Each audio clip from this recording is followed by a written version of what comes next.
Welcome back to another set of tips and tricks with Doug Vahrenberg. And today we're going to talk about Humminbird Down Imaging Sonar and how to set it up and how to use it. Stay tuned here as we go through some of the settings to make it easier and to help you catch more fish. Okay, the first thing we need to do is talk about the settings of down imaging. And the first thing you need to do is hit your menu button twice. That'll get you to the master menu. Go over to the sonar tab, which is the second one from the left. If you hit the up arrow key, that will bring up the down imaging colors and the down imaging beam width. And you've got three beam widths. You have narrow, which is going to be approximately about 20 degrees of coverage or about a third of depth.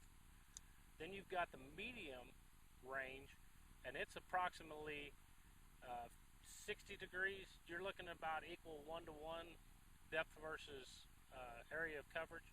And then in the wide mode, you're looking at about 1.5 times the depth.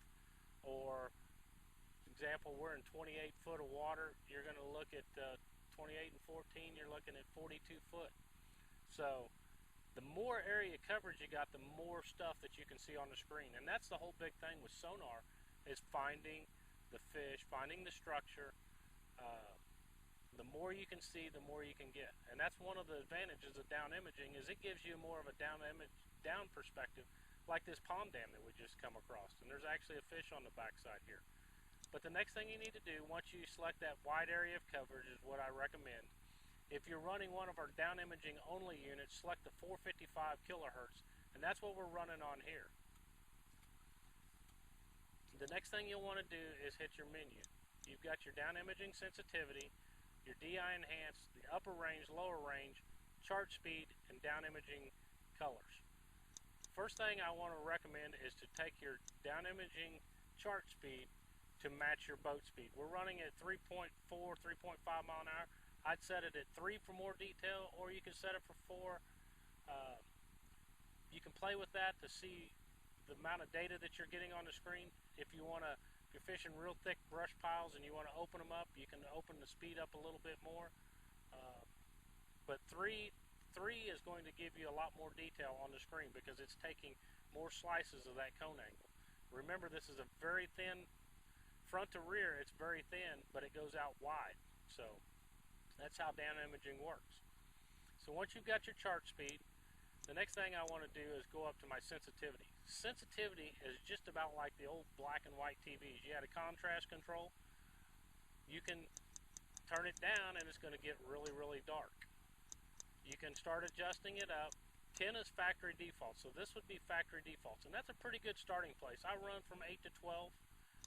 If you crank it up too much, you're going to overpower the screen and really blow it out. Yes, it does make the fish easier to see, but the returns are so strong that you're going to miss fish out there. So what I recommend is to start at about 10. This is where our factory defaults are. What I personally like to do is bump it up about 1 or 2 notches. You can see we've got some water turbulence in here. They're actually pulling some water out. The water's starting to warm up. We've got 80-degree water.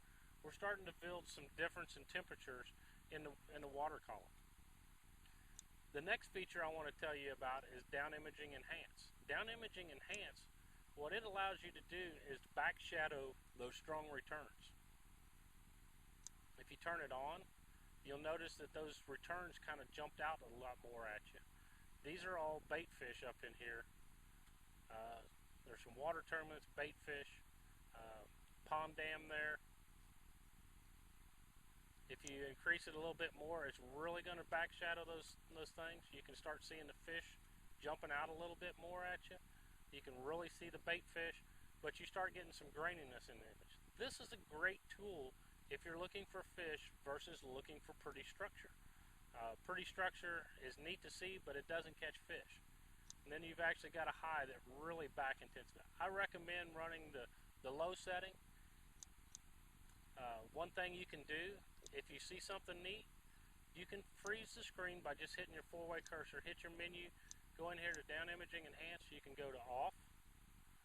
You can adjust all this stuff on your own without changing anything on the screen.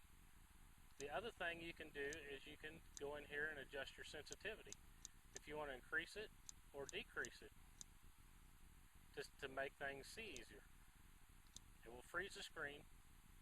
and allow you to play with it to get the best image. That's the easiest way to figure out your details in your structure is looking at a still picture and playing with those settings and learning how to use them. The next big thing is if you're doing a lot of shallow to deep water, you can actually set a bottom lower range. And what we're going to do is see this M will pop up. We're at 15, 16, 20. We're going to set it about 50 foot here. If you hold the key, it'll jump a lot faster. Okay, we're at 70 foot. Now if we change depth ranges, it's not going to jump up and down. And you can see here we're in some pretty hard rock because of the real strong white returns. So what I would recommend to see those fish better is just to bring that sensitivity down a little bit so you can see the details a little more. We've got a couple fish sitting here.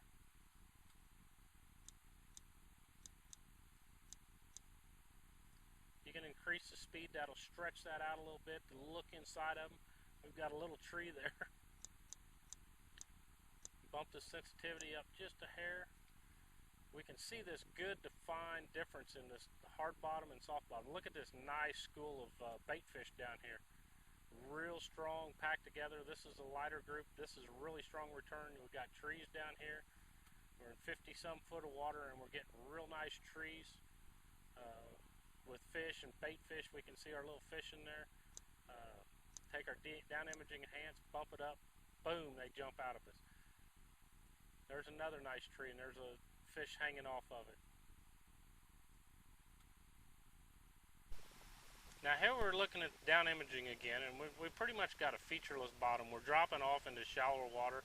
This is where that auto range would help us because we keep continually refreshing. We're in 60 foot of scale now. And as we get deeper and deeper, this is going to drop off. Which we can see soft bottom here. We can see a few fish. This is some water turbulence here in the water. Got a few little rocks down here. But what's really interesting is look at this bridge. We've got a bridge with some nice trees and everything showing up there. This is actually an old road with an old metal truss bridge that comes across. And you can see our water temp climb right there very well. You can see the difference in the water temperature from here to here.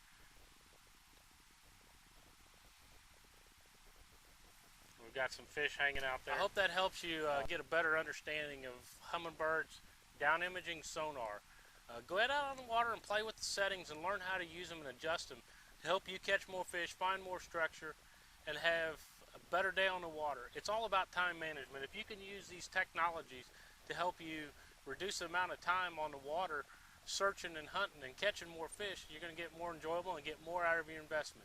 Thank you, and tune in to another Tips and Tricks with Doug Vahrenberg very soon.